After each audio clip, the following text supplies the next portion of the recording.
Cause was unknown. Back at the house, I hesitated. It was 11:30 a.m., and the sky was still gray.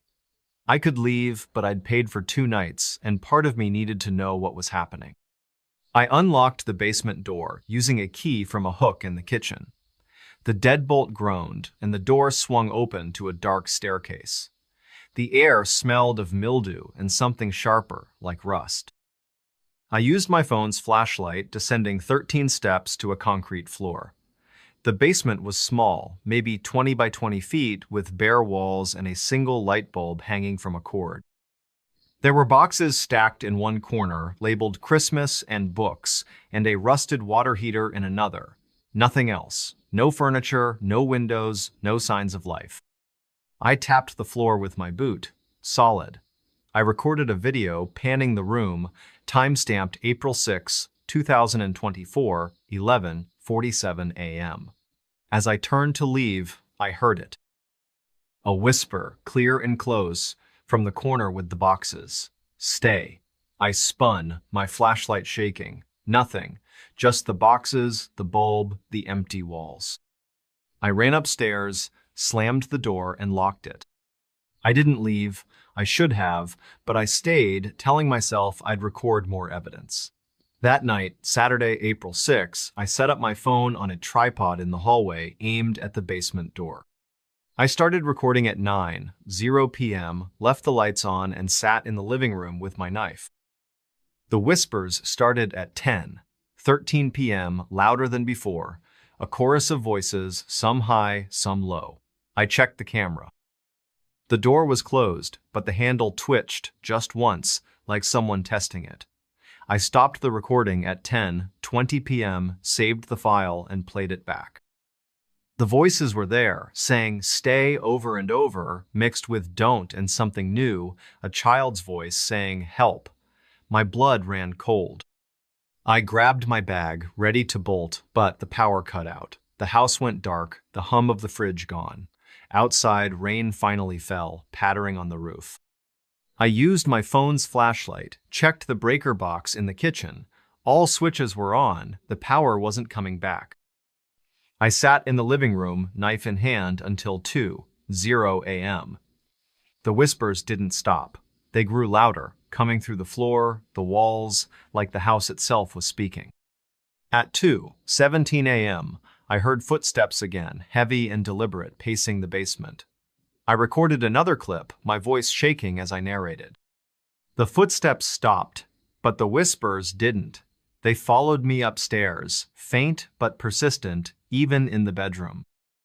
I locked the door, pushed the dresser against it, and sat on the bed, knife clutched tight. The rain stopped at 4:00 a.m., and so did the whispers. I didn't sleep. At 6:30 a.m., Sunday, April 7, the power was back.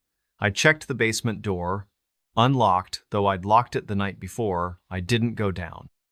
I grabbed my bag, checked the recordings, and left. The driveway was muddy, my tires slipping as I sped away. Back in Columbus, I listened to the clips. The voices were clearer than I remembered, the child's help cutting through the static. I uploaded the files to a cloud drive, time-stamped and labeled. I emailed Diane again, no response. I called Verbo, filed a complaint. They said the host was unreachable and refunded my stay. I couldn't let it go. I contacted the Ross County Historical Society. A volunteer, Margaret, confirmed the Harper family's story. She added something new. Clara, the surviving daughter, died in 1910, aged 19, in the house. Official cause was pneumonia, but rumors said she was found in the basement, clutching a candle with scratches on her arms. Margaret didn't believe in ghosts, but she said the house had a reputation. Locals called it the Whispering Place. I found a Reddit thread about Chillicothe hauntings. A user, Ohio Ghost Hunter, posted in 2020 about staying in a farmhouse on Harper Road. They heard whispers, saw the basement door open on its own, and left after one night. The account was deleted when I checked again. In May 2024, I got a text from an unknown number. It was a photo of the basement, taken from the staircase, showing the boxes and the light bulb. No message, just the image, time-stamped May 3, 2024, 1:12 a.m. I traced the number. It was registered to a Diane Miller in Chillicothe, but the line was disconnected. I drove to Chillicothe, found Diane's office, a small realty firm. The receptionist said Diane retired in January 2024 and moved to Florida. I showed her the photo.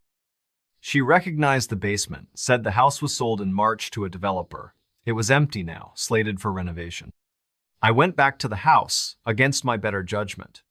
It was June 15, 2024, a sunny day, nothing like that rainy weekend. The porch was the same, the paint still peeling. The door was locked, but I peered through the window. The furniture was gone, the floors bare. I walked around back, found the basement access, a pair of storm doors. They were padlocked, but the chain was loose. I didn't go in. As I turned to leave, I heard it. A whisper, faint, from the storm doors. Stay. I ran to my car, didn't look back. I still have the recordings, the photo, the text. I don't play them anymore. My wife thinks I'm paranoid, says it was the house, the isolation. I don't tell her about the dreams. Every few nights, I'm back in the basement, the light bulb swinging, voices all around. I wake up checking my phone, my locks. I quit teaching, took a remote job, moved to a new apartment. But the whispers follow me. Not loud, not clear, but there. In the walls, in the dark, in the quiet. Last week, October 2024, I got a package. No return address, postmarked Chillicothe. Inside was a key, small and brass, with a tag, Harper House. I locked it in a safe, but I haven't slept since. Every night I hear it, a whisper, soft and close. Stay. And sometimes, fainter, help. I don't know what's in that basement. I don't want to know. But I can't shake the feeling it's not done with me. Footsteps echo in dead woods. Footsteps followed me. I was alone. In the dead woods of northern Michigan, something walked behind me. It wasn't human. My name is Daniel Pierce, and this is the story of the camping trip in October 2024 that I'll never escape. It was Friday, October 11, 2024, around 2:00 p.m. when I left Traverse City. The sky was a crisp blue, the kind you only get in fall, with leaves turning red and gold. I was headed to the Manistee National Forest, a sprawling wilderness about an hour south, for a solo camping trip. I'm a freelance photographer, 32 years old, and I'd been feeling stuck, churning out wedding photos and real estate shots. My girlfriend, Megan, was on a work trip in Chicago, and I needed to clear my head. A weekend in the woods, just me, my tent, and my Nikon, sounded perfect. I'd booked a spot at a primitive campsite through the Forest Service, a clearing called Pine Hollow, deep in the forest. The ranger's email warned about bears and said to stay on marked trails. I'd camped before, so I wasn't worried. The drive was peaceful, my pickup truck rattling along M55 past orchards and small towns. By 3:30 p.m., I reached the trailhead, a gravel lot with a faded sign. Pine Hollow, 2.3 miles. I parked, slung my backpack on, and locked the truck. The air was cool, maybe 50 degrees, with a breeze that carried the smell of pine and damp earth. The trail was narrow, marked by orange blazes on trees, winding through oaks and maples. My boots crunched on leaves, the only sound besides the occasional chirp of a bird. The forest was alive, but quiet, the kind of quiet that makes you feel small. I reached Pine Hollow by 4:45 p.m. The clearing was small, maybe 30 feet across, ringed by tall pines. A fire pit sat in the center, blackened from years of use, and a log bench was nearby. No one else was there. I set up my tent, a green, two-person REI model, and gathered wood for a fire. The sun was dipping low, painting the sky orange, so I worked fast. By 9:30 p.m., I had a fire going, the flames crackling as I heated a can of chili on a portable stove. I sat on the bench, ate and sipped a Bell's Two-Hearted Ale, a Michigan staple. The forest darkened, the trees swallowing the last light. My phone had no signal, but I wasn't here to scroll. I pulled out my camera, snapped a few shots of the fire, and settled in. At 7:12 p.m., I heard the first footsteps. They were faint, a soft crunch of leaves, maybe 20 yards behind my tent. I froze, my spoon halfway to my mouth. The fire popped, sending sparks upward, but the sound wasn't from the wood. It was rhythmic, deliberate, like someone walking. I set the chili down, grabbed my flashlight, and stood. The beam cut through the dark, catching tree trunks and underbrush. Nothing moved. No eyes glinted, no shapes stirred. Bears don't walk like that, I thought. Too steady, too slow. I called out, "Hello? Anyone there?" My voice echoed, then died.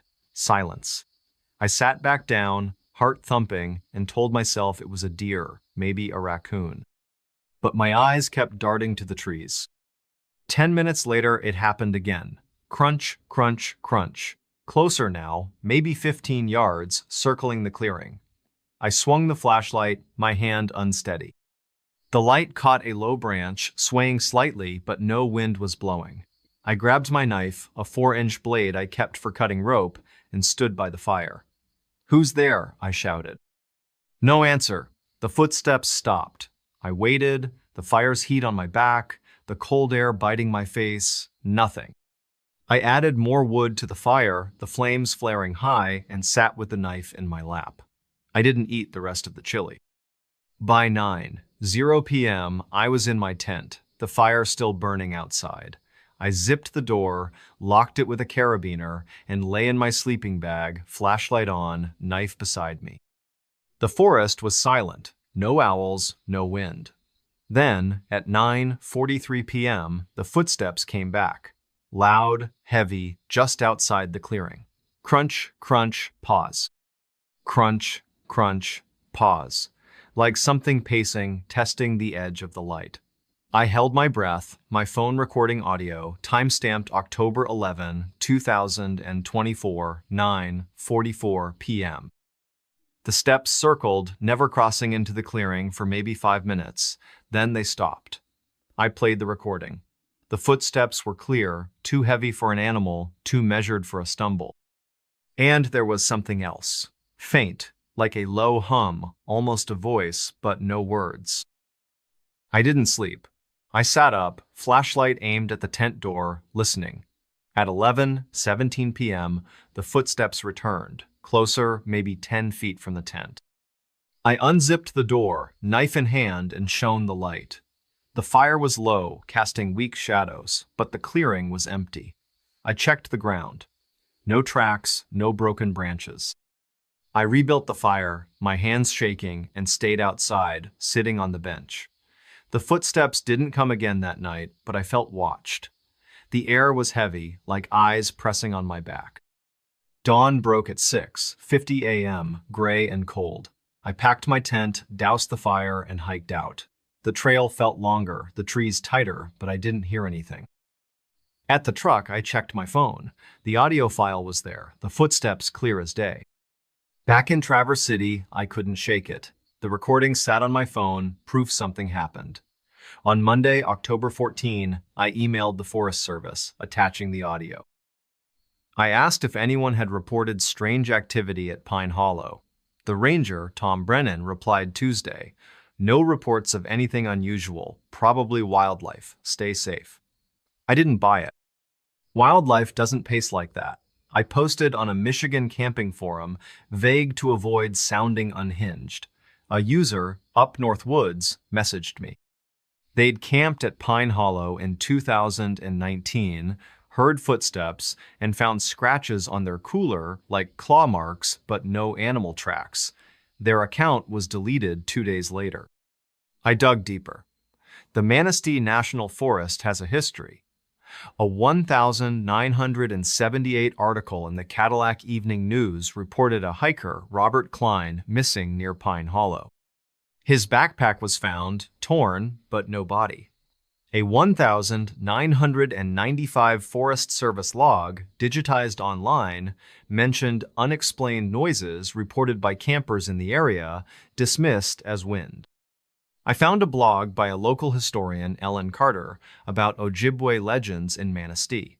She wrote about a spirit called the Wendigo, a creature that stalks the woods, mimicking human steps to lure prey.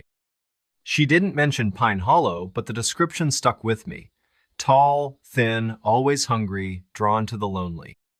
I went back to Pine Hollow on October 19, a week later. Stupid, maybe, but I needed answers.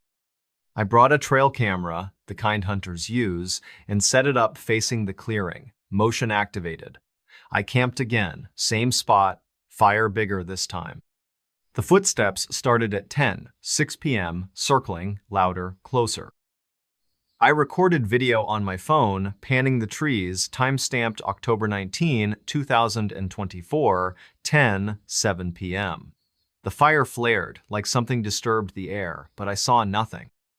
The steps stopped at 10:15 p.m. I stayed awake, knife in hand, until dawn. When I checked the trail camera, it had triggered at 9 p.m. The image showed the clearing, the fire, my tent, and in the background, just beyond the light, a shape, tall, thin, blurred, like it moved too fast. No face, no details, just a shadow with legs. I downloaded the file, my stomach churning, and left.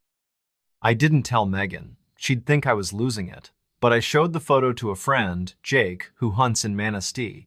He said it looked like a tree, maybe a deer, but his voice was tight. I contacted Ellen Carter, the historian. She was skeptical, but said the Wendigo legend warned against camping alone in certain woods. She mentioned Pine Hollow had a reputation among locals. Hunters avoided it. I checked the Forest Service records again. A 2003 incident report, buried in an archive, described a camper hearing human-like steps and finding scratches on their tent. No explanation. In November 2024, I got a voicemail from an unknown number, time-stamped November 3, 2024, 1:22 a.m. Static, then a sound like footsteps on leaves and a hum, low and guttural. It lasted 15 seconds. I traced the number. It was a payphone at a gas station near the trailhead, out of service since 2010. I didn't call back. I posted the trail camera photo on a paranormal subreddit. A user, Michigan Shadow, commented that they'd seen a similar shape in Manistee in 2017. Their account was gone the next day. I stopped camping. I sold my tent, my stove, but kept the camera, the recordings, the photo. I don't sleep well. At night, I hear footsteps, faint, outside my apartment. I check the windows, the locks, nothing's there. But last month, December 2024, I got a package, postmarked Manistee, no return address. Inside was a single leaf, dried and red, with 3 scratches across it, like claws. I burned it, but the smell lingered, like pine and something rotten. I don't know what followed me in those woods, a spirit, a creature, or just my mind breaking. But I know what I heard. Footsteps echoing in a forest that felt dead. Stranger knocks during midnight storm. A stranger knocked. I didn't answer. During a midnight storm in rural Kentucky, someone stood at my door.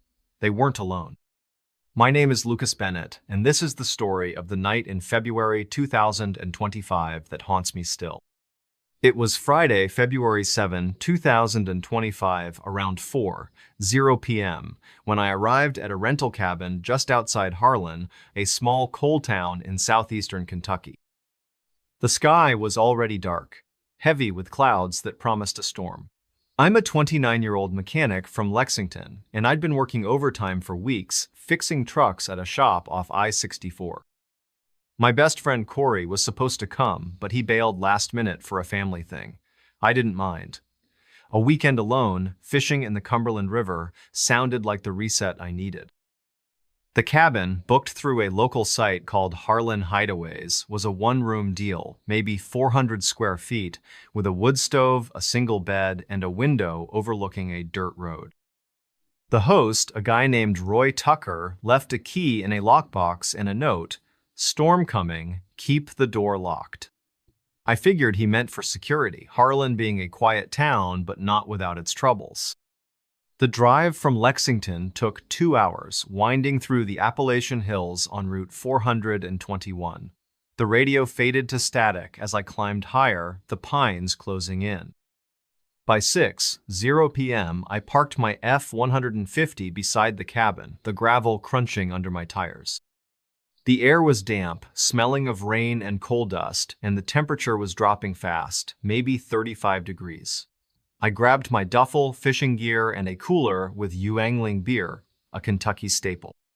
Inside, the cabin was warm, the wood stove already lit, embers glowing. The walls were pine, scarred with knots, and the floor creaked under my boots. A lantern sat on a small table next to a radio that only picked up AM gospel stations. I locked the door, slid the bolt, and checked the window. Secure. Outside, the dirt road vanished into the trees, the river a faint shimmer beyond. I spent the evening unpacking, sipping a beer, and listening to the radio's fuzzy hymns. The storm hit at 8:30 p.m., rain pelting the tin roof, wind howling through the hills. I added logs to the stove, the fire casting long shadows on the walls. I wasn't worried. Storms were common here, and the cabin felt solid. I sat on the bed, scrolling through my phone, but the signal was gone, the bars replaced by no service. I switched to a paperback, a Lee Child thriller, and settled in. The rain was steady, a drum beat that drowned out the radio. At 11:47 p.m., I heard the first knock. 3 sharp raps on the door, loud enough to cut through the storm. I froze, the book slipping from my hands. The lantern flickered, though no draft touched it. I waited, my breath shallow. The knocks came again, slower, deliberate, thump, thump, thump. I stood, grabbed a tire iron from my tool bag, and moved to the window. The glass was streaked with rain, but I could see the porch, lit by a weak bulb. No one was there. The dirt road was empty, the trees bending in the wind. I checked the door. Locked, the bolt unmoved. "Who's out there?" I called, my voice steady but loud. No answer, just the rain and a low rumble of thunder. I told myself it was a branch, maybe debris from the storm hitting the door, but the knocks were too even, too human. I sat back down, tire iron across my lap, eyes on the door.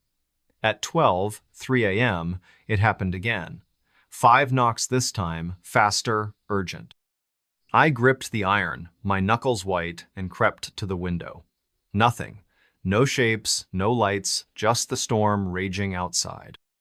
I checked my phone, recorded a quick audio clip, time-stamped February 8, 2025, 12:04 a.m. The knocks stopped, but as I played the recording, I heard something else. A voice, faint, muffled by the rain, saying, "Let me in." My stomach twisted. I hadn't heard it live, only on the recording.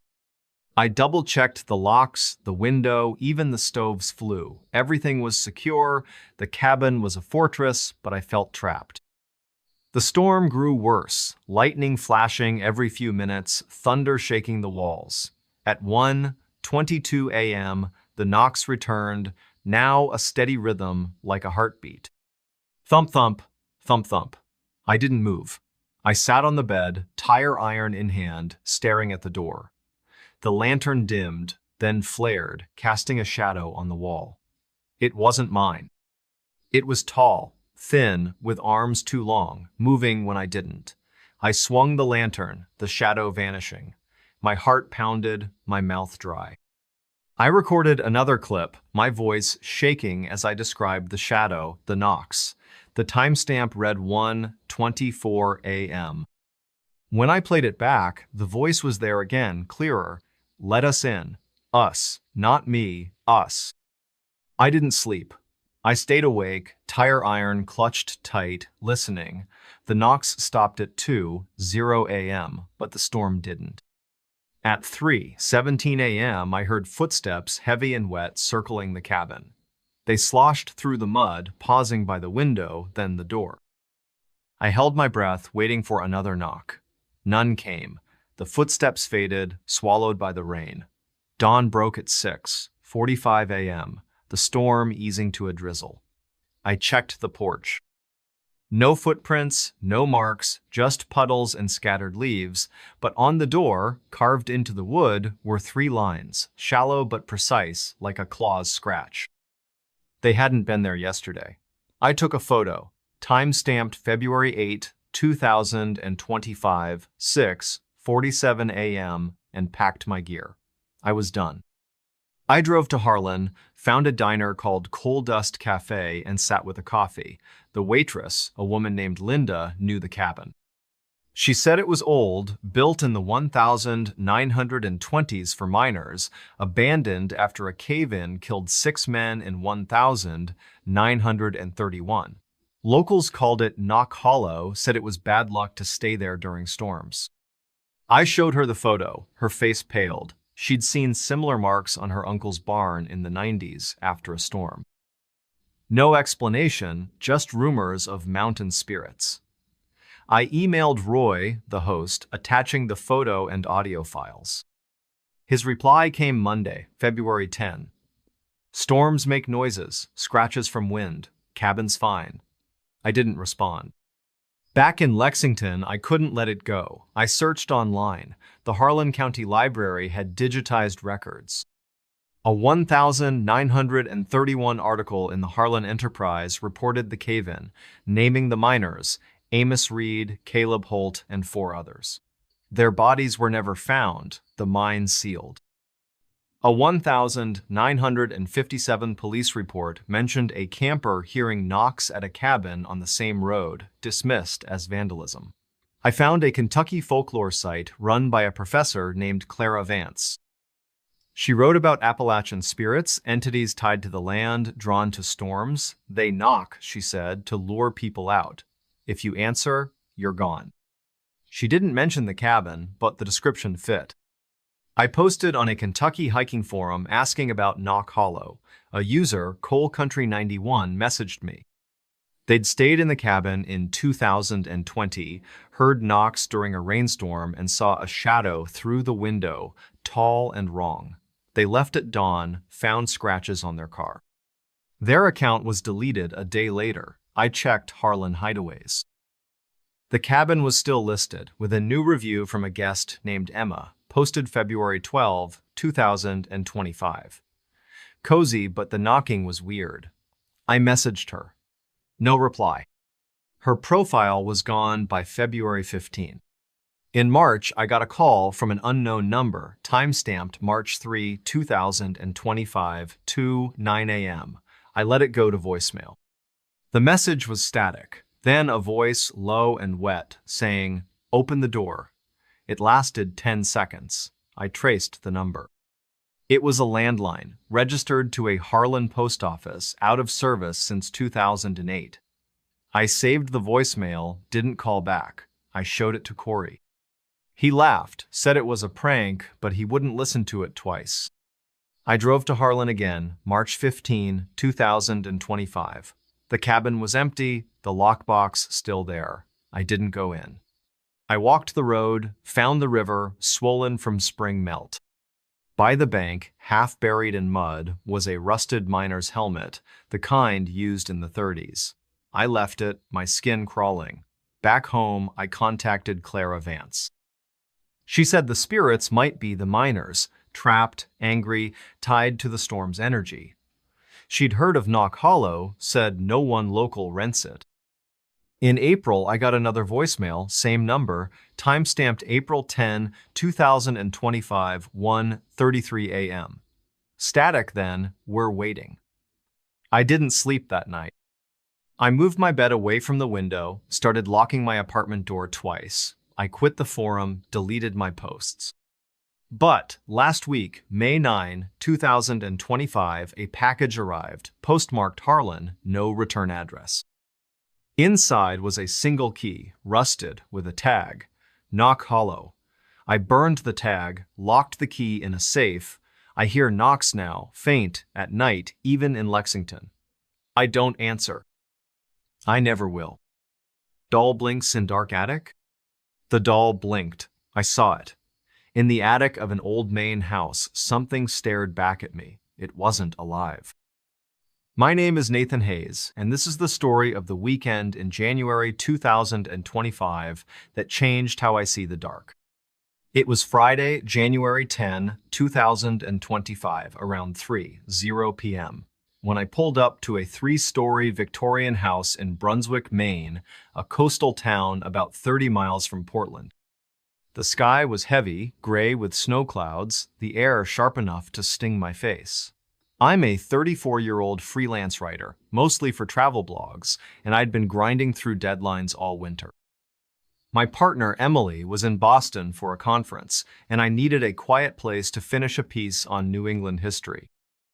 The house, rented through Airbnb, was a 19th century relic, with gabled windows, peeling green paint, and an attic listed as storage only. The host, Margaret Ellis, a retired librarian, left a key under a flower pot and a note. "Stay out of the attic, it's cluttered." I figured she meant it was a mess, maybe unsafe. Old houses have rules.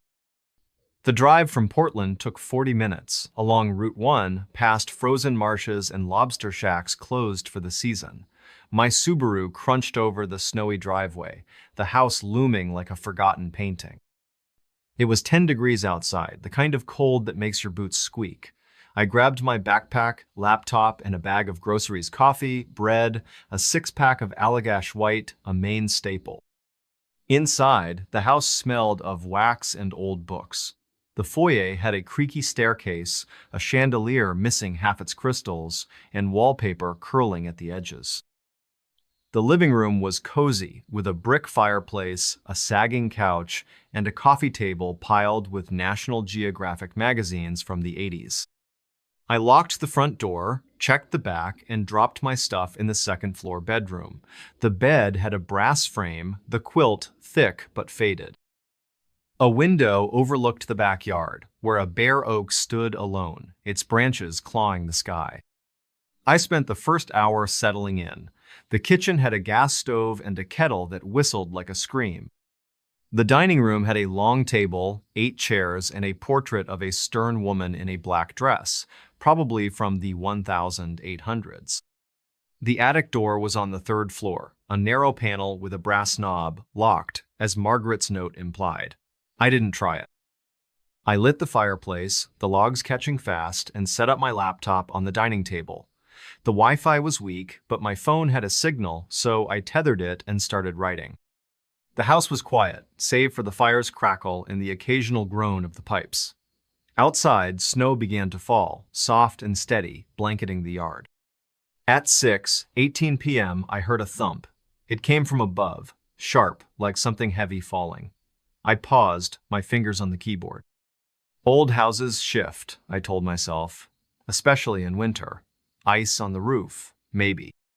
I kept writing, but 10 minutes later, another thump, softer, followed by a faint scrape like wood on wood. I stood, grabbed my phone, and climbed to the 3rd floor. The attic door was still locked, the knob cold under my hand. I pressed my ear to the wood. Nothing. Just the wind outside whistling through the eaves. I laughed, a nervous huff, and went back downstairs. But I couldn't focus. The house felt different, like it was watching. I moved my laptop to the living room, closer to the fire. At 8:47 p.m., I heard it. A click, soft but clear, from the attic. Not a thump, but deliberate, like a latch opening. I froze, my beer halfway to my lips. The fire popped, but the sound wasn't from the logs. I grabbed a poker from the fireplace, its iron heavy, and went back to the 3rd floor. The attic door was ajar, just an inch, the lock unlatched. My stomach dropped. I'd checked it hours ago, locked tight. I pushed the door open, phone flashlight on, and shone the beam up a narrow staircase. Dust motes floated in the light, the air thick with mildew. "Hello?" I called. My voice echoed, unanswered. I climbed, the steps creaking, and reached the attic.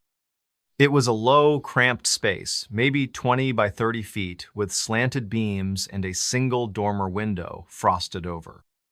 Boxes lined one wall, labeled Christmas and clothes, next to a steamer trunk, rusted shut. A rocking chair sat in the corner, its cushion torn. And there, on a small table, was the doll. Porcelain, maybe 18 inches tall, with a cracked face, blue glass eyes, and a faded pink dress.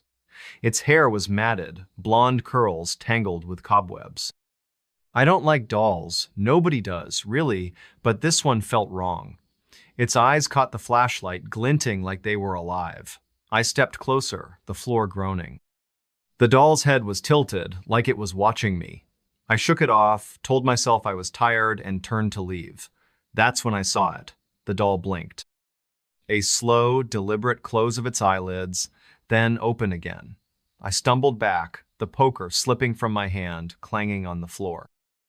I ran downstairs, slammed the attic door, and wedged a chair under the knob. My heart pounded, my breath fogging in the cold hallway. I checked my Phonono video, no proof, just my word.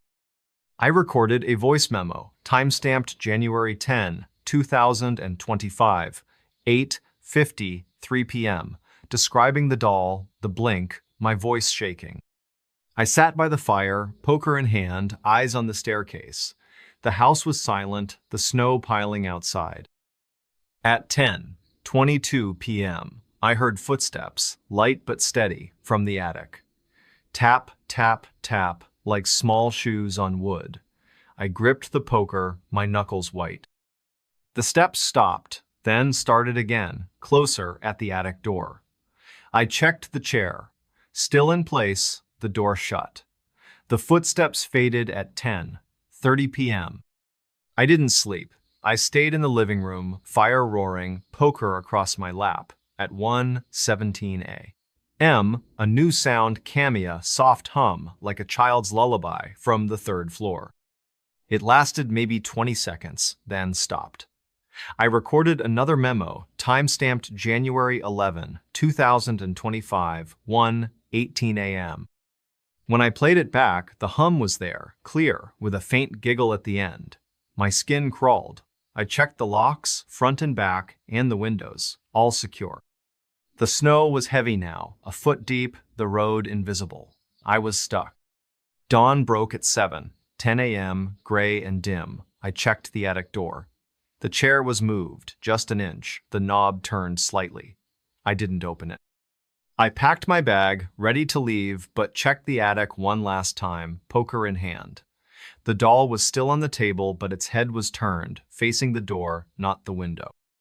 I took a photo, time-stamped January 11, 2025, 7:14 a.m., and ran. The driveway was a slog, my car barely moving through the snow, but I made it to Brunswick by 8:00 a.m. I stopped at a diner, the Scarlet Tide, and asked the server, a guy named Tom, about the house. He knew it, said it was the old Carver place, owned by a family who lost a daughter, Eliza, in 1903. She was 8, died of fever in the attic, where they kept her during quarantine. The doll was hers, he said, a family heirloom, never moved. Locals avoided the house, called it Eliza's place. I showed him the photo. He flinched, said the doll's eyes were wrong, always had been. I emailed Margaret, attaching the photo and memos. Her reply came Monday, January 13. Attics locked for a reason, no refunds. I didn't argue. Back in Portland, I dug into the house's history. The Brunswick Historical Society had records. The Carver family, Henry, Abigail, and Eliza, lived there from 1890 to 1905. Eliza died in March 1903, her death certificate listing fever unspecified. A 1904 newspaper clipping mentioned strange noises in the house after her death, dismissed as grief. A 1,978 police report noted a tenant hearing child's footsteps in the attic, no cause found. I found a Maine paranormal blog run by a woman named Judith Pike. She wrote about haunted objects, including a doll in Brunswick that moved on its own. No address, but the description matched: porcelain, blue eyes, pink dress. I posted on a Maine history forum asking about the Carver house. A user, Coastal Ghost, messaged me. They'd rented the house in 2021, heard footsteps, saw the doll's head turn overnight. They left after one night, found scratches on their suitcase. Their account was deleted 2 days later. I checked Airbnb. The house was still listed, with a review from a guest named Claire posted January 15, 2025. Charming, but the attic's creepy. I messaged her, no reply. Her profile was gone by January 18. In February, I got a text from an unknown number, time-stamped February 3, 2025, 2:44 a.m. It was a photo of the attic, the doll on the table, its eyes wide, head tilted toward the camera, no message, just the image. I traced the number. It was a landline, registered to a Brunswick library, out of service since 2012. I didn't respond. I showed the photo to Emily. She said it was a prank, but her hands shook. I didn't tell her about the dreamsme in the attic, the doll's eyes following, its giggle echoing. I drove to Brunswick, February 20, 2025. The house was empty, the Airbnb listing gone. I knocked, no answer. The backyard oak had fresh scratches on its bark, 3 lines like claws. I contacted Judith Pike. She said the doll might be a vessel tied to Eliza's spirit, restless, angry. She'd heard of the Carver house, said no one stayed long. I found a 2001 property record. Margaret Ellis bought the house from a Carver descendant who left Maine after a fire in the attic. No cause listed.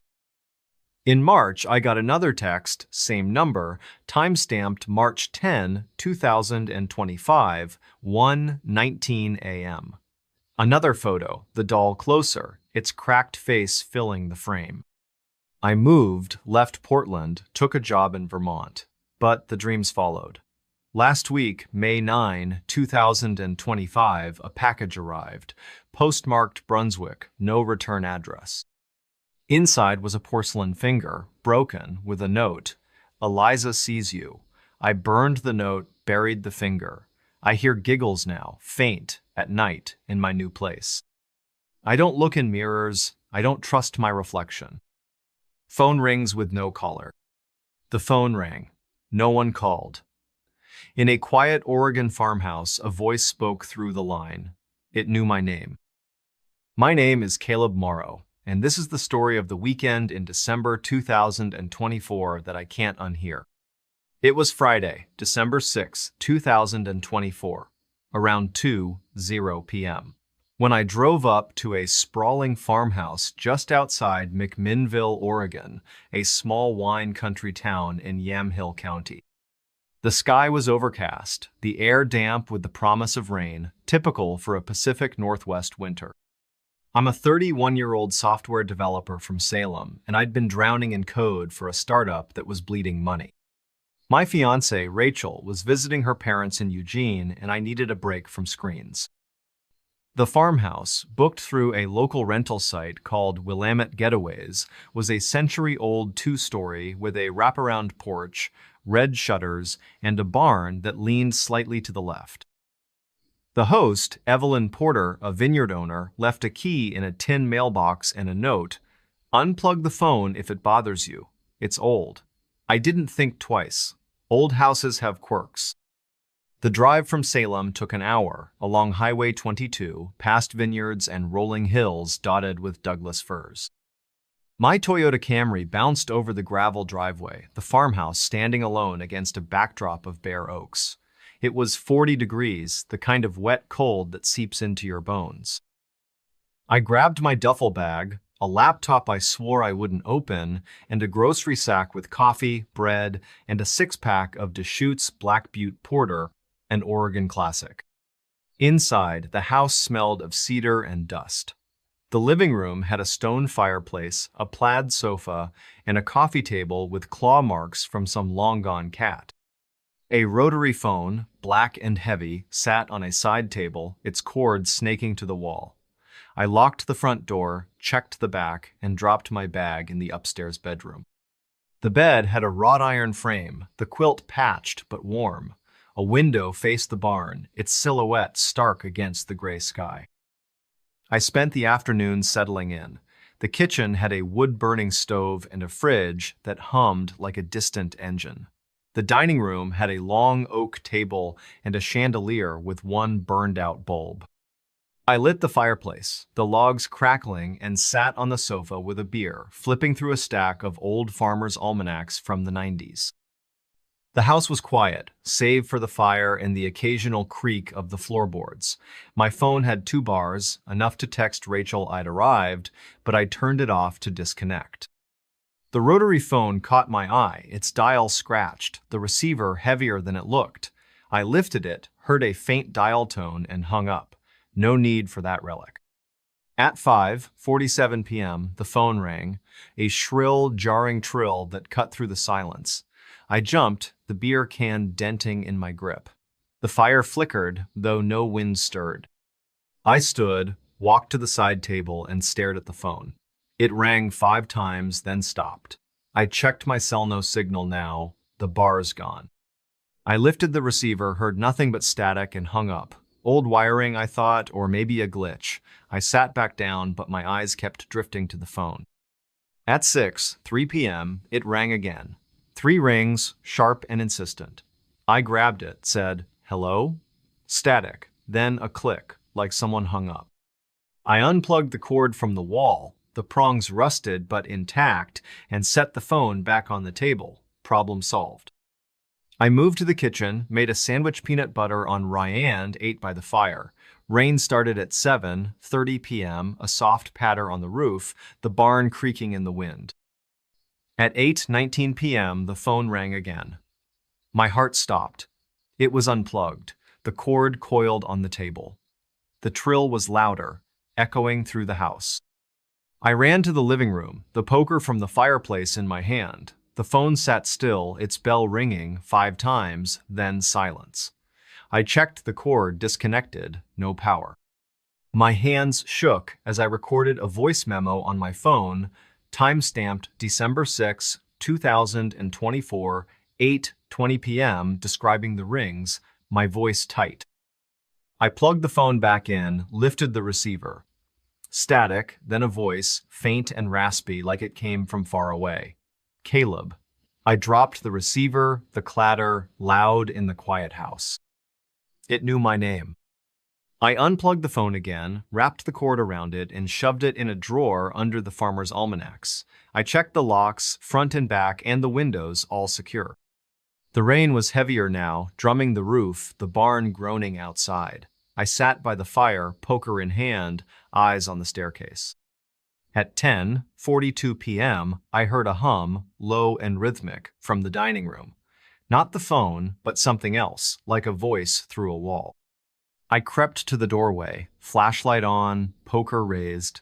The chandelier swayed, just slightly, though no breeze touched it. The hum stopped. I recorded another memo, time-stamped 10:43 p.m., my breath audible. When I played it back, the hum was there, with a faint whisper, "Stay here." I didn't sleep. I stayed in the living room, fire blazing, poker across my lap. At 1:15 a.m., the phone rang again, muffled from inside the drawer. 3 slow rings, then silence. I didn't open it. I sat, frozen, until dawn. When the rain eased at 6:30 a.m., I checked the house. The bedroom was untouched, the kitchen empty, the barn locked from the outside. I opened the drawer. The phone was there, cord still wrapped, but the receiver was off the hook, lying beside it. I took a photo, time-stamped December 7, 2024, 6:32 a.m., and packed my bag. I was leaving. I drove to McMinnville, stopped at a cafe called the Wildwood, and asked the barista, a woman named Jenny, about the farmhouse.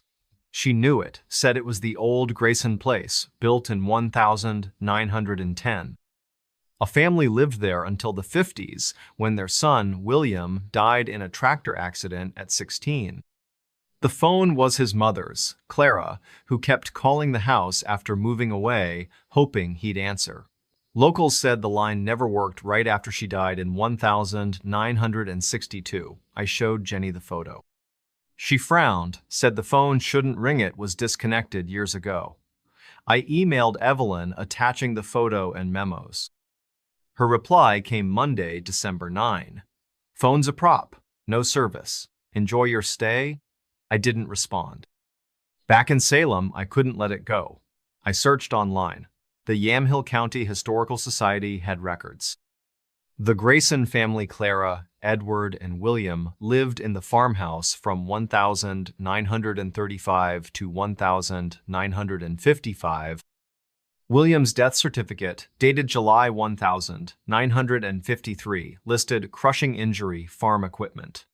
A 1963 newspaper clipping reported phone disturbances at the house, calls with no caller, blamed on faulty lines. I found an Oregon paranormal forum moderated by a man named Paul Reed. He posted about haunted phones in McMinnville, including one that rang after being unplugged, tied to a grieving mother. No address, but the details matched. I posted on a Willamette Valley history group asking about the Grayson farmhouse. A user, Vineyard Echo, messaged me. They'd rented the house in 2022, heard the phone ring at night, and found it unplugged with the receiver off.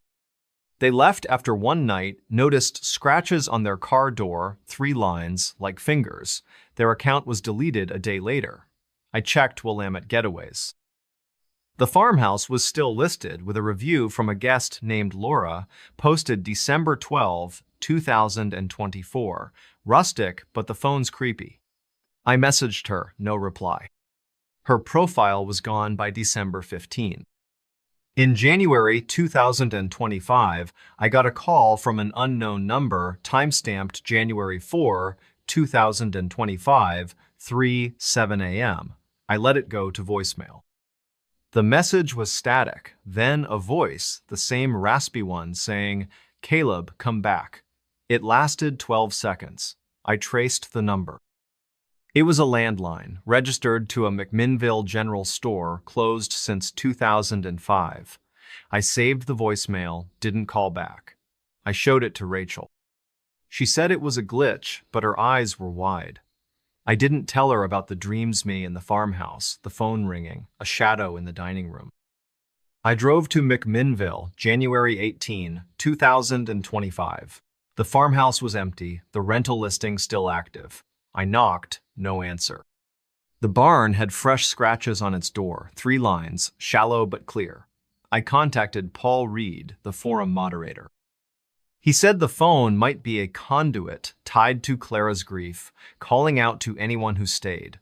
He'd heard of the Grayson place, said locals avoided it.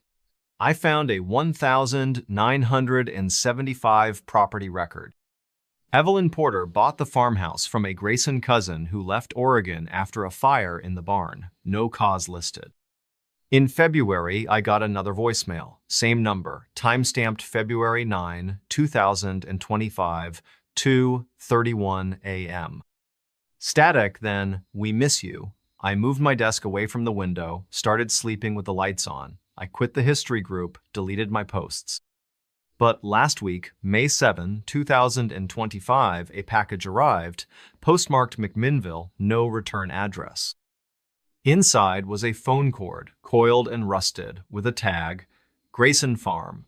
I burned the tag, locked the cord in a box. I hear ringing now, faint, at night, even when my phone's off. I don't answer. I never will. Mirror reflects a missing face. The mirror showed nothing. I was there. In a dusty Wisconsin boarding house, my reflection vanished. Something else appeared.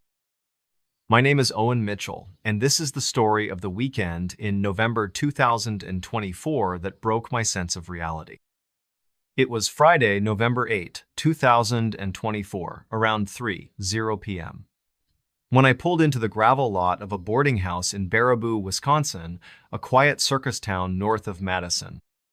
The sky was low, heavy with clouds that threatened snow, the air biting at 25 degrees.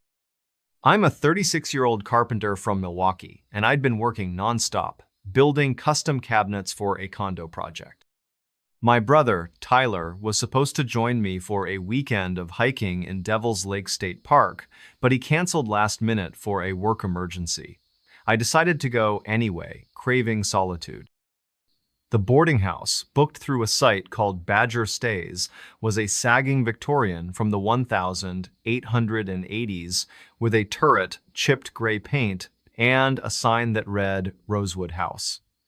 The host, Dorothy Klein, a widow in her 70s, left a key under a porch mat and a note. "Don't touch the mirror in room 3. I was in room 3. I figured she meant it was fragile. The drive from Milwaukee took 2 hours, along I-94, past dairy farms and billboards for cheese curds. My pickup truck rattled as I parked, the house looming against a field of stubble corn. I grabbed my duffel bag, a thermos of coffee, and a pack of Leinenkugel's Red Lager, a Wisconsin staple. Inside, the house smelled of mothballs and varnish. The foyer had a creaky staircase, a coat rack with a single scarf, and a chandelier that flickered when I flipped the switch. Room 3 was on the second floor, a small space with a single bed, a dresser, and a full-length mirror on the wall, its frame carved with roses, the glass clouded with age. I locked the door, checked the window latched tight, overlooking the cornfield, and dropped my bag on the bed. The quilt was heavy, patched with faded squares. The note about the mirror seemed odd, but I didn't touch it. I spent the afternoon exploring. The common area had a fireplace, cold and unused, with a stack of logs beside it. The kitchen was shared, with a gas stove and a fridge containing a lone jar of pickles. A parlor had a piano out of tune and a bookshelf with brittle mysteries from the 60s. I lit the fireplace in the common area, the flames casting a warm glow, and sat with a beer, planning my hike. My phone had one bar, enough to check the weather snow by midnight. I turned it off, wanting to unplug. The mirror in room 3 stayed in the back of my mind, its glass catching the hallway light as I passed. At 6:22 p.m., I noticed the mirror. I was in room 3, unpacking my hiking boots, when I glanced at it. My reflection was there, but faint, like I was standing in fog. I stepped closer, my boots scuffing the rug. The mirror showed the room bed, dresser, window, but I was barely visible, a shadow where my face should be. I touched my cheek, felt my beard, my skin. I was there. The mirror wasn't. I blinked, and my reflection snapped back, clear as day. My heart raced. I laughed, a shaky sound, and blamed the beer, the dim light. I covered the mirror with a spare sheet from the dresser, tucking it over the frame, and went downstairs. I ate a sandwich ham on Rhine, the parlor, the fire crackling. Snow started at 8:00 p.m., soft flakes tapping the windows. At 8:47 p.m., I heard a creak, like a footstep, from the second floor. The house was empty, Dorothy's note saying no other guests were booked. I grabbed a fire poker, its iron cold, and climbed the stairs. Room 3's door was ajar, though I'd locked it. The sheet was on the floor, the mirror uncovered. My reflection was there, but my eyes were wrong, too wide, too dark, staring when I didn't. I backed out, slammed the door, and wedged a chair under the knob. I recorded a voice memo on my phone, time-stamped November 8, 2024, 8:50 p.m., describing the mirror, the creak, my voice unsteady. I stayed in the common area, poker in hand, fire roaring. At 10:13 p.m., a hum came from upstairs, low and mournful, like a hymn.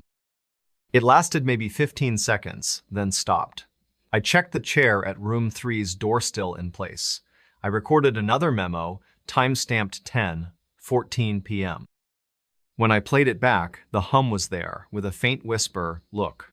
My skin prickled. I checked the locks, front and back, and the windows, all secure. The snow was heavier, piling against the porch. At 11:59 p.m., I saw it. A face in the parlor window, not mine, pale and eyeless, pressed to the glass. I swung the poker, but it was gone, just snow and darkness outside. I recorded again, time-stamped November 9, 2024, 12:01 a.m., my voice shaking. The whisper in the playback said, "See me." I didn't sleep. I sat by the fire, poker clutched tight, eyes on the staircase. At 2:37 a.m., footsteps paced above, heavy, circling room 3. They stopped after 5 minutes. I checked the chair moved an inch, the door still locked. Dawn broke at 7:05 a.m., the snow a foot deep. I went to room 3. The mirror was cracked, a single line from top to bottom, my reflection split. Behind me, in the glass, was a figure, tall and thin, no face, just a blur. I turned, nothing there.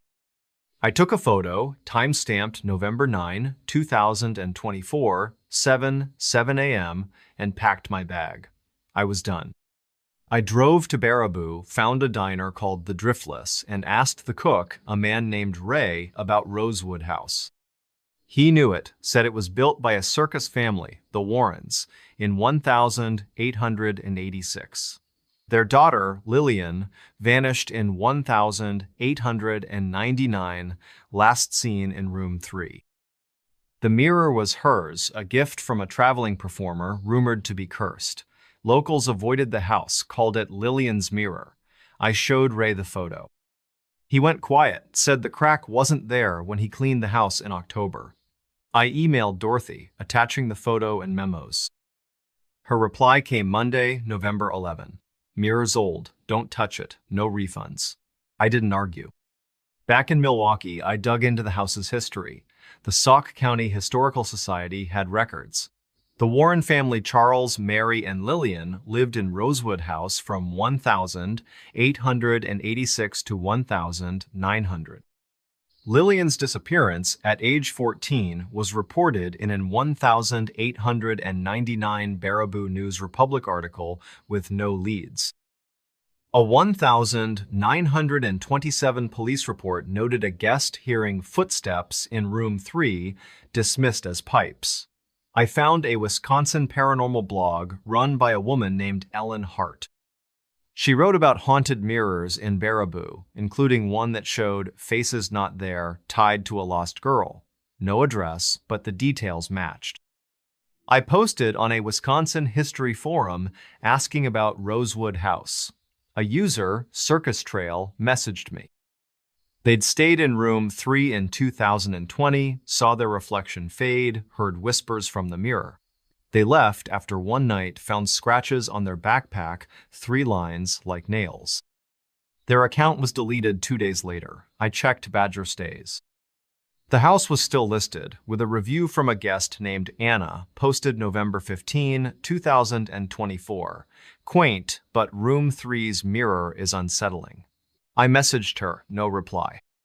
Her profile was gone by November 18.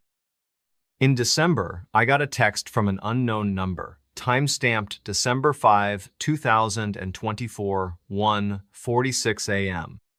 It was a photo of the mirror, the crack wider, a pale face in the glass, eyeless, no message, just the image.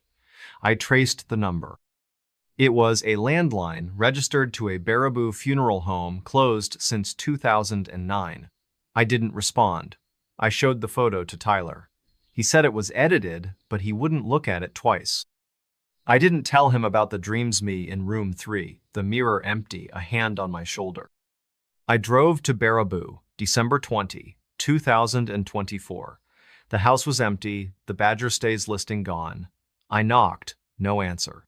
The cornfield had fresh tracks, not mine, leading to the porch.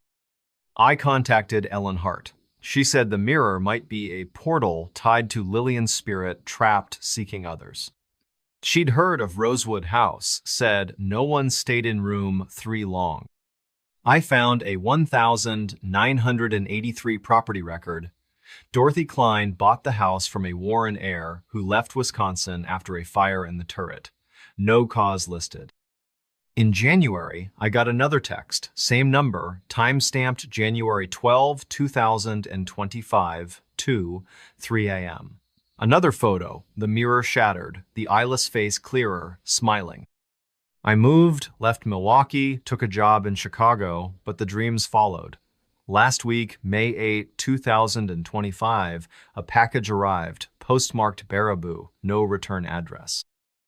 Inside was a mirror shard, rose-carved, with a note, "Lillian knows you." I burned the note, buried the shard. I hear whispers now, faint, at night, in my new place. I don't look in mirrors. I can't trust what I'll see. Clock ticks backward at night. The clock reversed. Time felt wrong. In a creaky New Hampshire inn, the night stretched forever. Something was counting.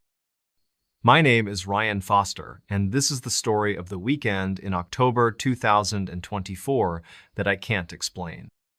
It was Friday, October 4, 2024, around 4:00 p.m. when I arrived at a small inn called the Lantern's Rest, just outside Conway, New Hampshire, a tourist town nestled in the White Mountains. The sky was a bruised purple, heavy with autumn clouds, the air crisp at 45 degrees. I'm a 33-year-old park ranger from Manchester, and I'd been patrolling trails all summer, dealing with lost hikers and bear sightings. My girlfriend, Lauren, was on a work trip to Burlington, and I wanted a quiet weekend to sketch the fall foliage. The inn, booked through a site called Granite Escapes, was a 2-story colonial from the 1790s with white clapboard, a steep roof, and a chimney puffing smoke. The host, Clara Vaughn, a retired schoolteacher, left a key in a brass lantern by the door and a note. "Don't wind the clock in the parlor." I shrugged. Old places have superstitions. The drive from Manchester took an hour and a half along Route 16, past lakes and mountains ablaze with red and orange leaves. My Jeep crunched over the inn's gravel lot, the only vehicle there. I grabbed my sketchbook, a duffel bag, and a pack of Shipyard Pumpkinhead Ale, a New England fall classic. Inside, the inn smelled of wood smoke and lavender. The foyer had a narrow staircase, a coat rack with a wool shawl, and a grandfather clock in the parlor, its pendulum still, the face engraved with Roman numerals. My room, number 4, was upstairs, with a 4-poster bed, a quilt that smelled of cedar, and a window overlooking a maple grove. I locked the door, checked the window secure, the glass fogged with evening chillend, dropped my bag. The note about the clock seemed trivial, probably about noise. I spent the evening settling in. The common area had a fireplace, logs already burning, and a dining table set for one. The kitchen was stocked with tea and a loaf of bread, the fridge humming softly. The parlor was cozy, with a velvet sofa, a bookshelf of faded novels, and the grandfather clock, its hands stuck at 3:00. Whether AM or PM, I couldn't tell. I lit a second fire in the parlor, sipped a beer, and sketched the room, the clock's brass glinting in the firelight.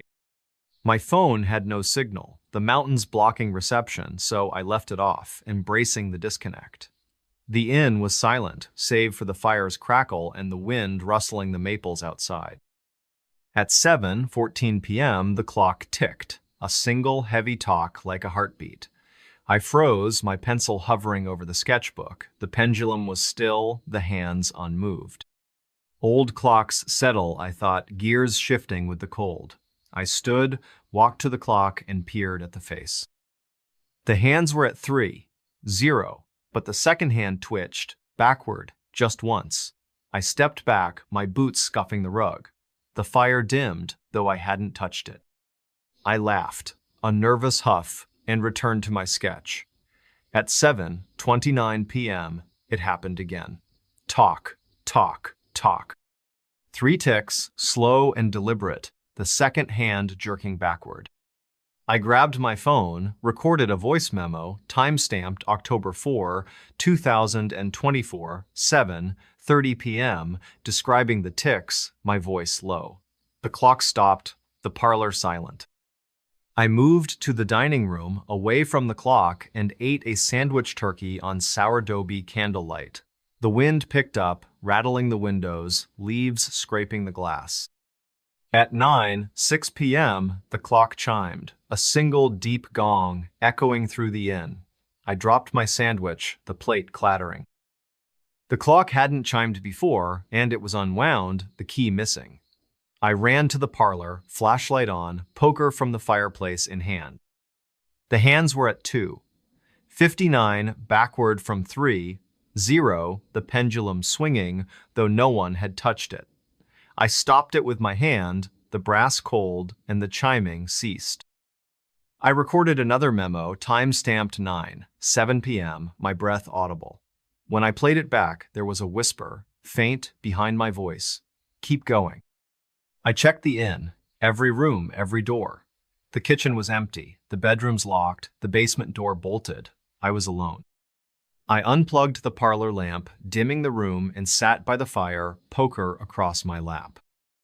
At 11:43 p.m., the clock ticked again, faster, a staccato rhythm, the hands spinning backward, 2:58, 2:57, 2:56. I shone the flashlight, the beam shaking, the pendulum swung wildly, the clock's face gleaming like it was lit from within. I recorded a video, time-stamped 11:44 p.m., panning the clock, the hands blurring. The ticking stopped, the hands froze at 2:55, but in the video, a shadow moved across the clock, tall and thin, though I stood still. My stomach churned. I covered the clock with a blanket from the sofa, tucking it tight, and retreated to my room, locking the door. I didn't sleep. I sat on the bed, poker in hand, sketchbook forgotten. At 1:22 a.m., footsteps creaked in the parlor, slow, circling where the clock stood. They lasted maybe 3 minutes, then stopped.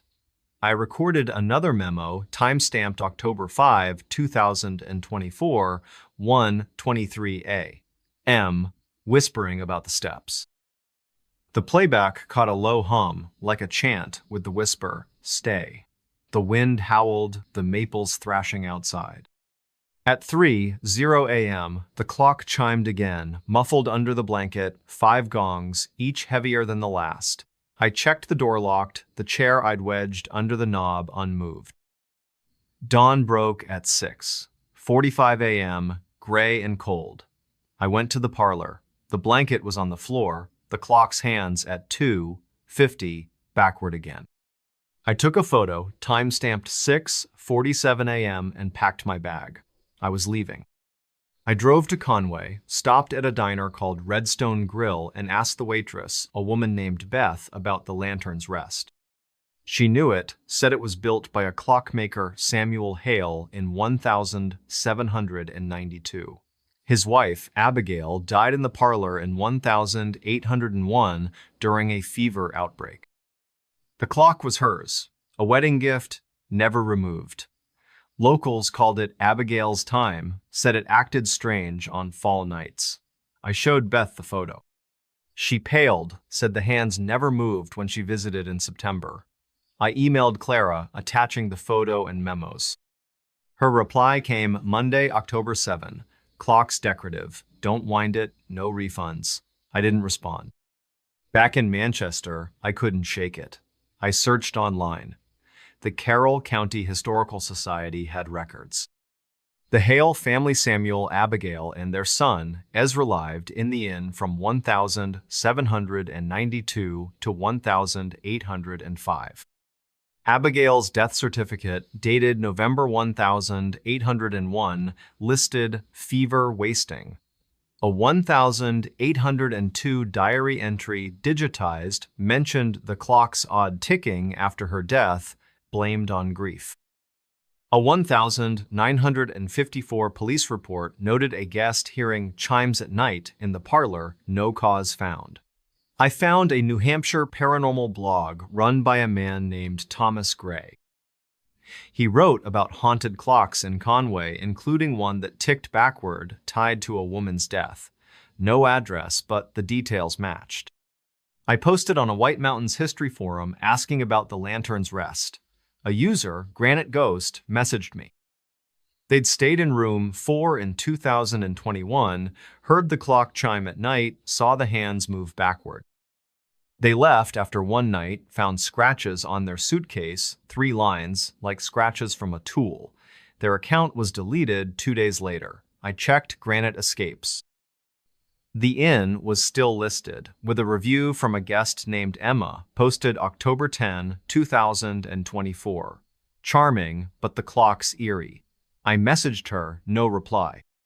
Her profile was gone by October 13. In November, I got a text from an unknown number, time-stamped November 6, 2024, 2:19 a.m. It was a photo of the clock, the hands at 2:45, a faint shadow behind it, tall and blurred. No message, just the image. I traced the number. It was a landline, registered to a Conway post office, out of service since 2010. I didn't respond. I showed the photo to Lauren. She said it was a prank, but her voice shook. I didn't tell her about the dreams me in the parlor, the clock ticking, a woman's hand on the pendulum.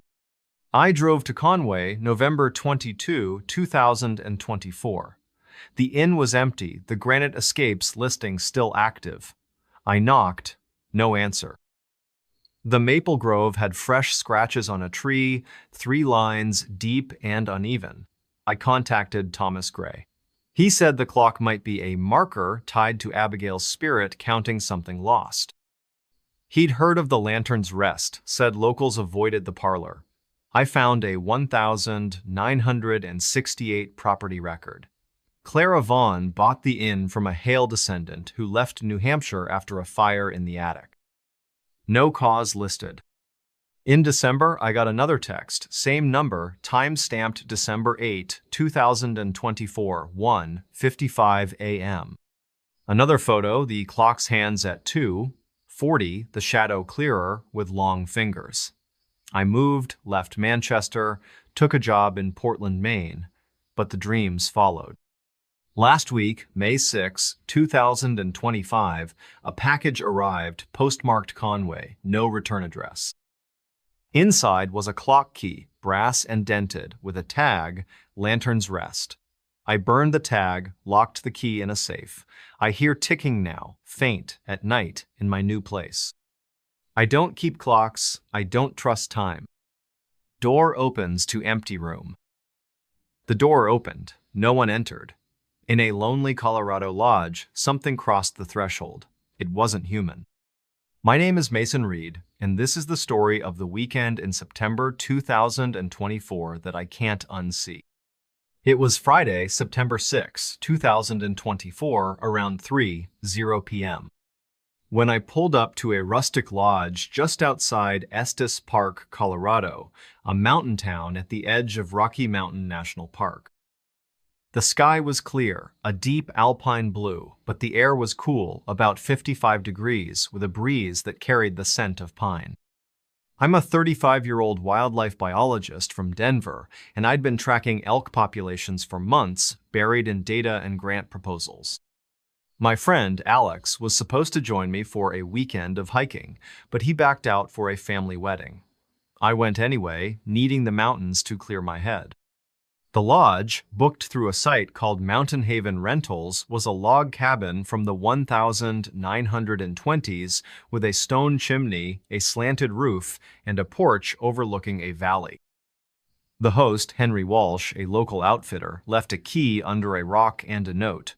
Keep the spare room door closed. It's storage. I figured it was cluttered, maybe unsafe. The drive from Denver took 2 hours, along Highway 36, winding through canyons and past meadows dotted with aspen trees turning gold. My Subaru Outback crunched over the lodge's dirt driveway, the only car in sight.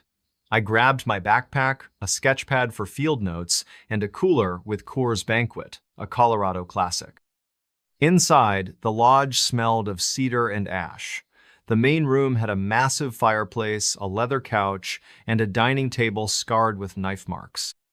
The spare room, off the hallway, had a heavy oak door with a brass knob, locked, as Henry's note implied. My bedroom was upstairs, with a pine bed, a wool blanket, and a window facing the peaks. I locked the front door, checked the back, and dropped my gear. The note about the spare room didn't bother me. I was here for the trails. I spent the afternoon unpacking. The kitchen had a cast iron stove and a fridge that rattled when it kicked on. The living room had a bookshelf with dog-eared Field, Stream magazines from the 80s, and a radio that only caught static. I lit the fireplace, the logs catching fast, and sat on the couch with a beer, sketching a map of tomorrow's hike.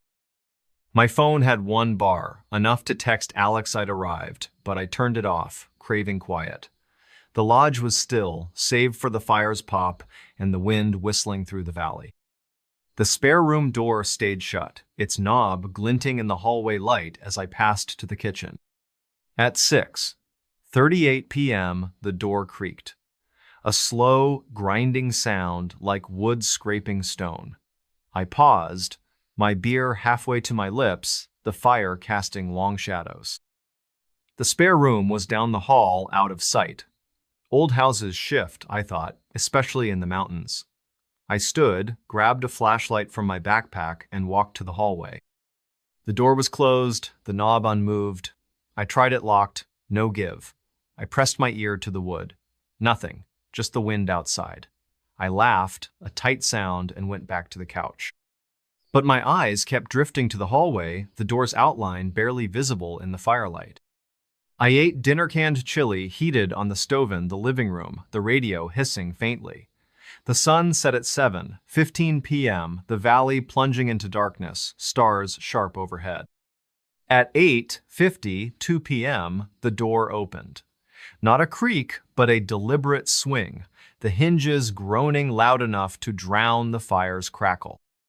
I grabbed the poker, its iron heavy, and ran to the hallway. The spare room door was wide open, the room dark, no light inside. I shone the flashlight, the beam cutting through dust motes. The room was empty, bare walls, plank floor, no furniture, no storage, just a single window, latched shut. My breath fogged in the cold air. I closed the door, locked it, and wedged a chair under the knob. I recorded a voice memo on my phone, time-stamped September 6, 2024, 8:53 p.m., describing the door, my voice shaking. I stayed in the living room, poker in hand, fire roaring. At 10:27 p.m., footsteps shuffled inside the spare room, slow, dragging, like boots on wood. The chair held, the door shut. I recorded another memo, time-stamped 10:28 p.m., the footsteps faint but clear.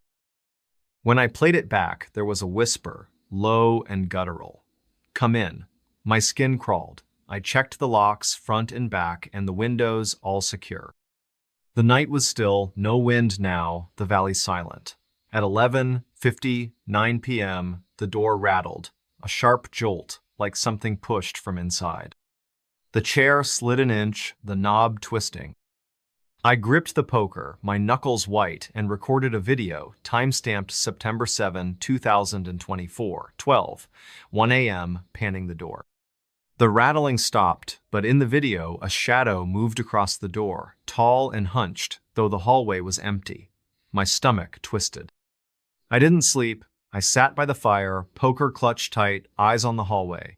At 2:14 a.m., a hum came from the spare room, like a low chant, lasting maybe 20 seconds.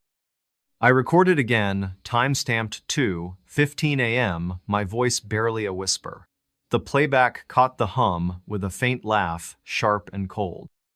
Dawn broke at 6:30 a.m., the peaks glowing pink. I checked the spare room.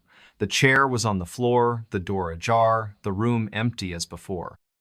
On the floor, scratched into the wood, were 3 lines, shallow but precise, like claw marks. I took a photo, time-stamped 6:32 a.m., and packed my bag. I was done. I drove to Estes Park, stopped at a coffee shop called Kind Coffee, and asked the barista, a guy named Nate, about the lodge. He knew it, said it was built by a trapper, Josiah Burke, in 1923. His son, Elias, disappeared in the spare room in 1935, age 10, during a storm. The door was locked, no trace found. Locals called it Burke's Gap, said it felt wrong. I showed Nate the photo. He frowned, said the scratches weren't there when he hiked by in August. I emailed Henry, attaching the photo and memos. His reply came Monday, September 9. Rooms for storage. Keep it closed. No refunds. I didn't argue. Back in Denver, I couldn't let it go. I searched online. The Larimer County Historical Society had records. The Burke family, Josiah, Martha, and Elias, lived in the lodge from 1923 to 1937. Elias's disappearance, reported in a 1935 Estes Park Trail Gazette, mentioned no signs of entry or exit. A 1948 police report noted a guest hearing footsteps in the spare room, dismissed as animals. I found a Colorado paranormal blog run by a woman named Lydia Crane. She wrote about haunted thresholds in Estes Park, including a door that opened to nothing and everything tied to a lost child. No address, but the details matched. I posted on a Rocky Mountain history forum asking about the lodge. A user, Trail Wraith, messaged me. They'd stayed there in 2022, heard the door open at night, saw scratches on the floor the next day, 3 lines. They left after one night, found scratches on their backpack matching the floor. Their account was deleted 2 days later. I checked Mountain Haven Rentals. The lodge was still listed, with a review from a guest named Claire posted September 12, 2024. Cozy, but the spare room's creepy. I messaged her, no reply. Her profile was gone by September 15. In October, I got a text from an unknown number, time-stamped October 7, 2024, 3:02 a.m. It was a photo of the spare room door, ajar, a shadow spilling across the floor, long and twisted. No message, just the image. I traced the number. It was a landline, registered to an Estes Park ranger station, out of service since 2011. I didn't respond. I showed the photo to Alex. He said it was a hoax, but he wouldn't look at it twice. I didn't tell him about the dreams me in the spare room, the door swinging wide, a hand reaching from the dark. I drove to Estes Park, October 25, 2024. The lodge was empty, the rental listing still active. I knocked, no answer. The valley had fresh tracks, not mine, circling the porch. I contacted Lydia Crane. She said the door might be a crossing, tied to Elias's spirit, stuck, pulling others in. She'd heard of Burke's Gap, said locals avoided the lodge. I found a 1972 property record. Henry Walsh bought the lodge from a Burke heir who left Colorado after a fire in the attic. No cause listed. In November, I got another text, same number, time-stamped November 9, 2024, 2:47 a.m. Another photo, the door wide open, the shadow clearer, with fingers like branches. I moved, left Denver, took a job in Boulder, but the dreams followed. Last week, May 5, 2025, a package arrived, postmarked Estes Park, no return address. Inside was a brass key scratched with 3 lines and a tag, Burke's Gap. I burned the tag, buried the key. I hear creaks now, faint, at night in my new place. I don't open doors after dark. I don't trust what's behind them. Lights flicker with strange pattern. The lights pulsed. They weren't random. In a remote Arizona cabin, something sent a message. It wasn't friendly. My name is Ethan Walsh, and this is the story of the weekend in August 2024 that I can't forget. It was Friday, August 2, 2024, around 5, 0 p.m., when I drove up to a weathered cabin near Payson, Arizona, a small town in the Mogollon Rim country. The sky was a fiery orange, the sun dipping behind pine-covered hills, the air warm at 80 degrees but cooling fast. I'm a 32-year-old high school history teacher from Phoenix, and I'd been grading summer school papers until my eyes burned. My cousin, Derek, was supposed to come for a weekend of fishing in Tonto Creek, but he got stuck covering a shift at his bar. I went alone, needing the quiet. The cabin, booked through a site called Rim Retreats, was a one-story A-frame from the 1950s with a tin roof, a sagging porch, and a single bulb hanging over the door. The host, Vernon Cole, a retired forest ranger, left a key in a rusted coffee can and a note. Lights act up sometimes. Flip the breaker if needed. I figured it was old wiring, nothing serious. The drive from Phoenix took 2 hours, along Highway 87, climbing from Desert Scrub to Ponderosa Pines. My Honda CR-V jolted over the cabin's dirt track, the forest closing in. I grabbed my fishing gear, a backpack, and a cooler with Blue Moon, an Arizona go-to. Inside, the cabin smelled of pine and dust. The main room had a stone fireplace, a plaid couch, and a kitchenette with a flickering fluorescent light. My bedroom was small, with a twin bed, a patched quilt, and a window facing the creek, its water glinting in the dusk. I locked the front door, checked the back, and dropped my gear. Welcome to Midnight Mysteries. Let's begin. Whispers call from empty basement. I heard whispers. The basement was empty. In a creaky old house in rural Ohio, something spoke from below. I was alone, or so I thought. My name is Ethan Caldwell, and this is the story of the weekend in April 2024 that I'll never forget. It was Friday, April 5, 2024, around 3:00 p.m. when I pulled into the driveway of a 2-story farmhouse just outside Chillicothe, a small town in Ross County, Ohio. The sky was gray, heavy with the kind of spring clouds that threaten rain but never quite deliver. I'd found the house on Vrbo, a rental platform, listed as a historic retreat for anyone looking to escape the city. I was a high school history teacher in Columbus, burned out from grading papers and parent-teacher conferences. My wife, Jenna, was visiting her sister in Pittsburgh, so I decided to spend the weekend alone, maybe work on a novel I'd been tinkering with for years. The house, built in 1892, had peeling white paint, a wraparound porch, and a basement that wasn't mentioned in the listing. The host, a woman named Diane Miller, left a key under the mat and a note. Keep the basement door locked. It's unfinished. I didn't think much of it. Old houses have quirks. Before we begin, tell me where are you listening from and what time is it there? The drive from Columbus took an hour, mostly along Route 23, past fields of new corn and faded barns. The house sat on 5 acres, bordered by a thin line of maple trees and a gravel road that led to nowhere. The nearest neighbor was half a mile away, their mailbox barely visible through the haze. I parked my Honda Civic, grabbed my backpack, and stepped onto the porch. The boards groaned under my boots, and the air smelled of damp earth and budding lilacs. Inside, the house was chilly, with high ceilings, scuffed hardwood floors, and furniture that looked like it hadn't been moved since the 1970s.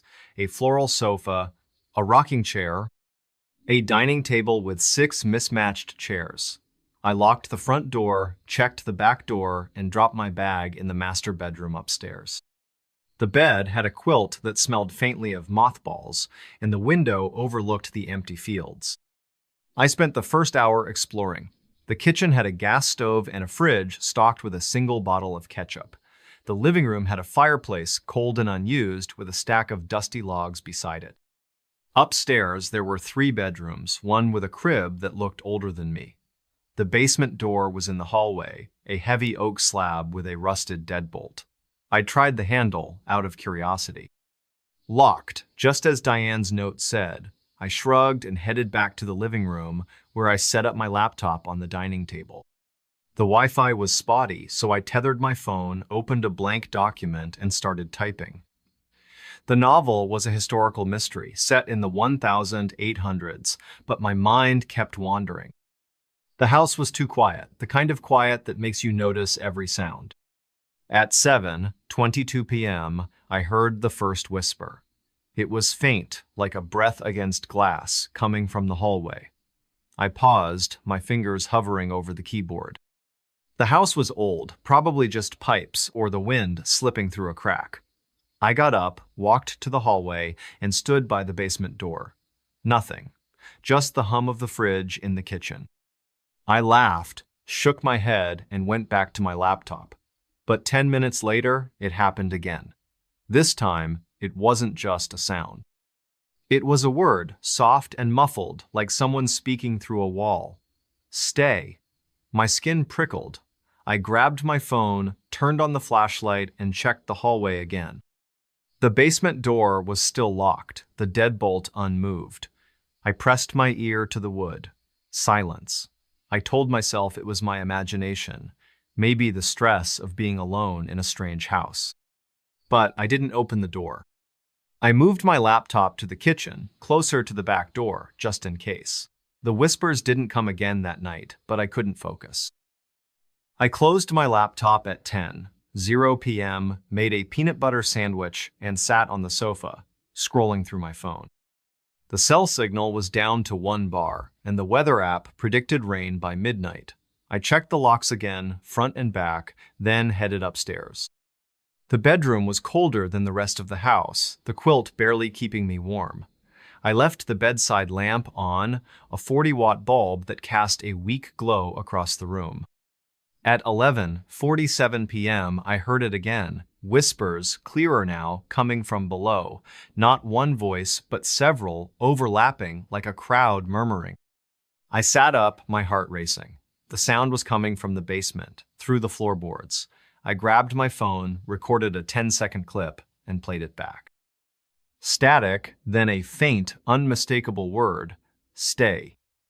My hands shook as I saved the file, time-stamped April 5, 2024, 11:48 p.m.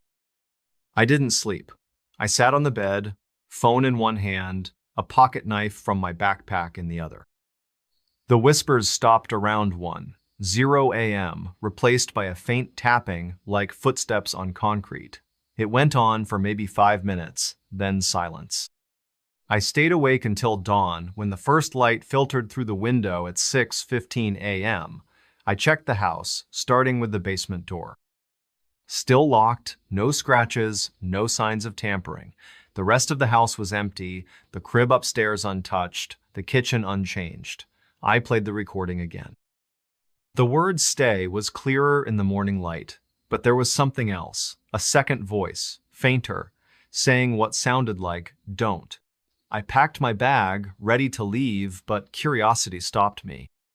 I wanted answers. I emailed Diane at 7:03 a.m., attaching the audio file. I asked if anyone had reported strange noises. Her reply came at 9:12 a.m. Old houses creak. Basement's just storage. Enjoy your stay. I wasn't convinced. I drove to Chillicothe, 10 minutes away, to a coffee shop called Paper City. The barista, a guy named Tyler, knew the house. He said it belonged to the Harper family in the 1900s who lost 3 kids to typhoid in 1898. The basement was used as a sick room during the outbreak. He'd heard rumors of noises, but nothing specific. I asked about Diane. Tyler said she was a realtor, lived in town, but he didn't know her well.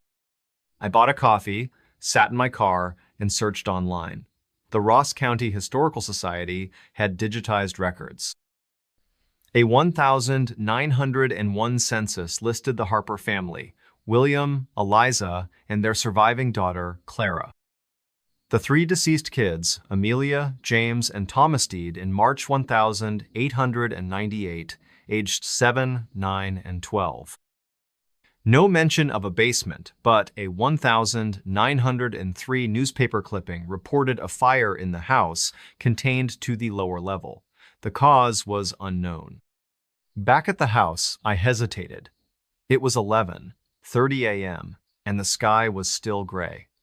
I could leave, but I'd paid for 2 nights, and part of me needed to know what was happening. I unlocked the basement door, using a key from a hook in the kitchen. The deadbolt groaned, and the door swung open to a dark staircase. The air smelled of mildew and something sharper, like rust. I used my phone's flashlight, descending 13 steps to a concrete floor. The basement was small, maybe 20 by 20 feet, with bare walls and a single light bulb hanging from a cord. There were boxes stacked in one corner, labeled Christmas and books, and a rusted water heater in another. Nothing else. No furniture, no windows, no signs of life. I tapped the floor with my boot. Solid. I recorded a video panning the room, time-stamped April 6, 2024, 11:47 a.m. As I turned to leave, I heard it. A whisper, clear and close, from the corner with the boxes. Stay. I spun, my flashlight shaking. Nothing. Just the boxes, the bulb, the empty walls. I ran upstairs, slammed the door, and locked it. I didn't leave. I should have, but I stayed, telling myself I'd record more evidence. That night, Saturday, April 6, I set up my phone on a tripod in the hallway, aimed at the basement door. I started recording at 9:00 p.m., left the lights on, and sat in the living room with my knife. The whispers started at 10:13 p.m., louder than before, a chorus of voices, some high, some low. I checked the camera. The door was closed, but the handle twitched just once, like someone testing it. I stopped the recording at 10:20 p.m., saved the file, and played it back. The voices were there, saying "stay" over and over, mixed with "don't" and something new, a child's voice saying "help." My blood ran cold. I grabbed my bag, ready to bolt, but the power cut out. The house went dark, the hum of the fridge gone. Outside, rain finally fell, pattering on the roof.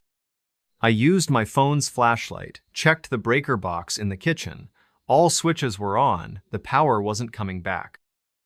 I sat in the living room, knife in hand, until 2:00 a.m. The whispers didn't stop.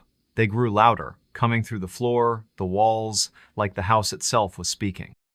At 2:17 a.m., I heard footsteps again, heavy and deliberate, pacing the basement. I recorded another clip, my voice shaking as I narrated. The footsteps stopped, but the whispers didn't. They followed me upstairs, faint but persistent, even in the bedroom. I locked the door, pushed the dresser against it, and sat on the bed, knife clutched tight. The rain stopped at 4:00 a.m., and so did the whispers. I didn't sleep. At 6:30 a.m., Sunday, April 7, the power was back. I checked the basement door, unlocked, though I'd locked it the night before. I didn't go down. I grabbed my bag, checked the recordings, and left. The driveway was muddy, my tires slipping as I sped away. Back in Columbus, I listened to the clips.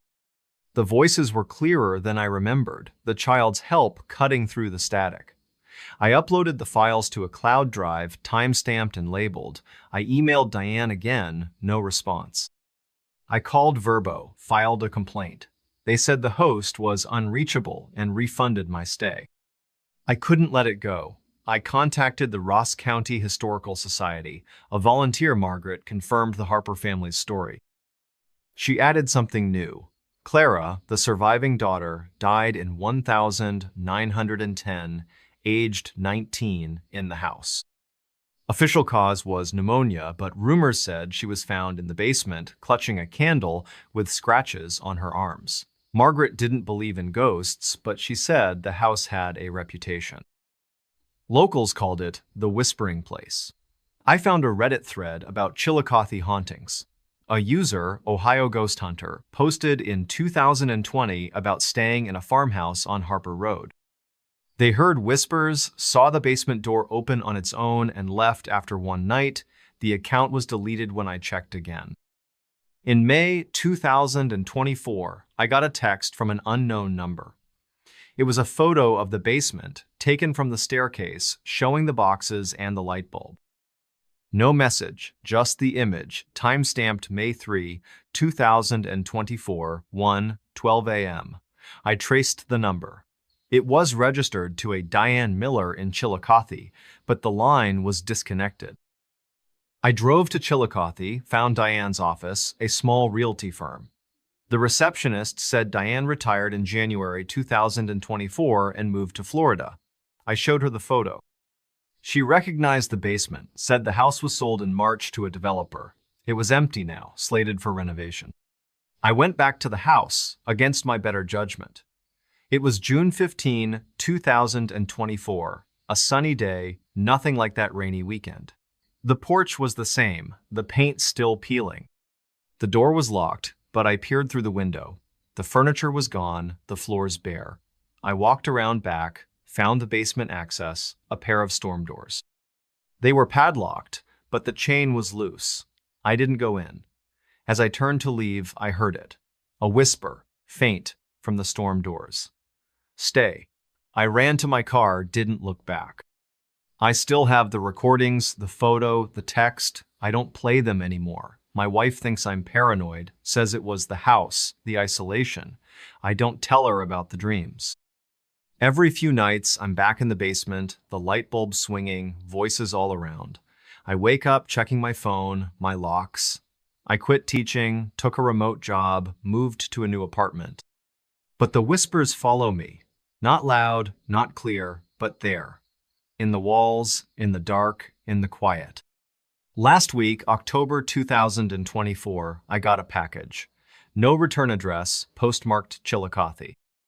Inside was a key, small and brass, with a tag, Harper House. I locked it in a safe, but I haven't slept since. Every night I hear it, a whisper, soft and close. Stay. And sometimes, fainter, help. I don't know what's in that basement. I don't want to know. But I can't shake the feeling it's not done with me. Footsteps echo in dead woods. Footsteps followed me. I was alone. In the dead woods of northern Michigan, something walked behind me. It wasn't human. My name is Daniel Pierce, and this is the story of the camping trip in October 2020.